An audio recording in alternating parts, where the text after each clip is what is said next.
Derrick Henry, he's averaging 28 carries a game, whatever. When you see that, what do you think? Like, do you think that's crazy? Do you think man, I wish I could do that, or just I don't know? What do you think? He's been doing that for years. I mean, you look back, high school, college, the league. I mean, he's built for it. He's just built for it. It's similar to the last time I was in here. Some players are just special. He's just built for it, different. You guys take a much different approach. Obviously, you share the ball a lot. I'm not saying you demand the ball more, but everybody loves the ball. I don't know what could you do if you got 28 carries a game? Do you think? Well, every time I touch the ball, hopefully I score. So hopefully I have 29 touchdowns if I get the ball 29 times. But like you said, we spread the ball around a lot. We got a lot of dynamic playmakers, not only in the running back room, but in the receiver room as well, and the tight end room. So that's how our offense goes, by getting the balls and ball in all of our playmakers' hands. I know you guys don't tackle in practice, but the way that the defense comes at you with their game tackling mentality, what's that like as a running back? It gets you prepared for the game. Just to know you make one move, you make a cut, you better be prepared to make another or protect the ball, do something, because someone else is rallying to the ball immediately. And it kind of makes the game a bit easier when you got some defenses who don't, rally to the ball as quickly as our defense does. Who were some of your favorite backs as a kid to watch? Growing up, I watched Arian Foster, Adrian Peterson, and Chris Johnson as well. Did you take anything from any of those guys' games? I'm trying to think. Oh, tried to. I just love how Arian Foster, for his size, he was so smooth in and out his cuts. Adrian Peterson, he was just an overall beast with the size and power and speed. I mean, that whole combination was just insane. And then Chris Johnson, since I was kind of fast as a kid, just being able to watch him take off and run away from guys was always fun. You mentioned a couple of weeks ago that you kind of like that you're the primary receiver on some plays now. Is that something that's kind of expanding as the offense goes along, and what's it like getting to be the primary receiver in some of those spots? It's been fun. It's been really fun. I was actually talking to my high school coach the other day, and that one screen that I had the previous week, we used to call it Lincoln in high school, and he called me up. He said, "You finally got a Lincoln." I used to always ask for those in high school. But it has really been fun.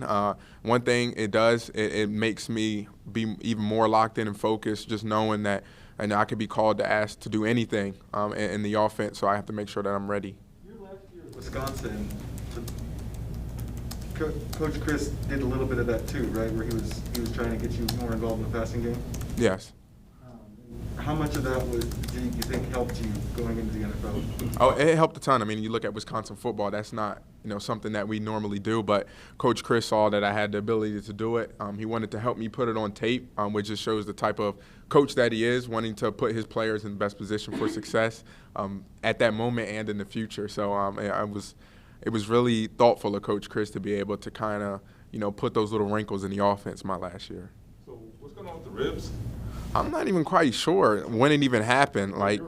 Just sometimes as a running back, you don't feel something until the end of the game. Just doing everything I can do, rehab, prehab, recovery, getting ready to roll this week. It's gonna be fun and exciting. Will you be able to practice today?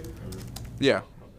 Jonathan, I know you had the early fumble on Sunday night. Were you surprised you weren't in there late to finish out the game, or do you think some of that rib issue there? No, I wasn't surprised I wasn't in there to finish out the game. Like I said, we got dynamic playmakers all in the running back room, tight end room, receiver room. So, whoever they call out there, whatever number is called out there, they're ready. Whoever's not in there, we're ready on the side to be ready to go in there and execute. Have you missed a practice as a professional? I know you missed a game last year due to COVID, but that wasn't an injury. No, because then when it happened, it was on a Friday, and I was at practice. So no, I haven't missed a Did you practice. miss a practice at Wisconsin? No. High school? No, not high school. Not high school, no. I mean, not a lot of running backs that say that. I know, and hopefully I can continue to do that. That's just part of my mentality, is especially as a running back, is being available, because that's one of the hardest things to do as a running back, is always be available. Your focus obviously on the defense, but are you aware of what Henry's doing on game day? Does it motivate you at all? Sort of a head-to-head matchup? Oh yeah, Derrick, he's a beast. I mean, you see it, you see the tape. He's really raising the level, the standard for running backs. As far as on the ground, you need to be a dominant presence force on the ground.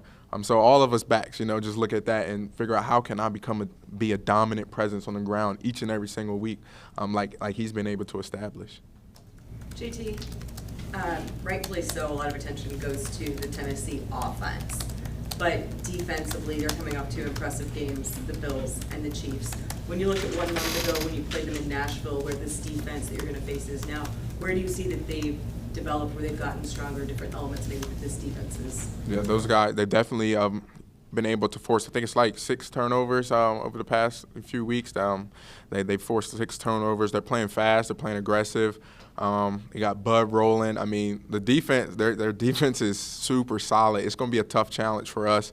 Luckily, we're playing at home, so we'll have the fans on our side a little bit, and we feed off of that energy. But it's definitely going to take not just the fans, it's going to take us being physically and mentally prepared, technique and assignment-wise, in order to slow this defense down. Are there things that you implement this week in practice based on how you kind of see that they've developed, or different things that they've implemented, or where they've come on defensively? It's hard to beat a team twice. So anytime you go up an opponent twice, you always want to make sure you add a little bit of new wrinkles in there, but also prepare for any new wrinkles they may have. Just based off of what they've shown, maybe you think, okay, they might try to do this when they play us next time, or they may try to do that. So, everyone's going to bring a little bit, 1 or 2 new wrinkles, but it's just, who can adjust on the sidelines.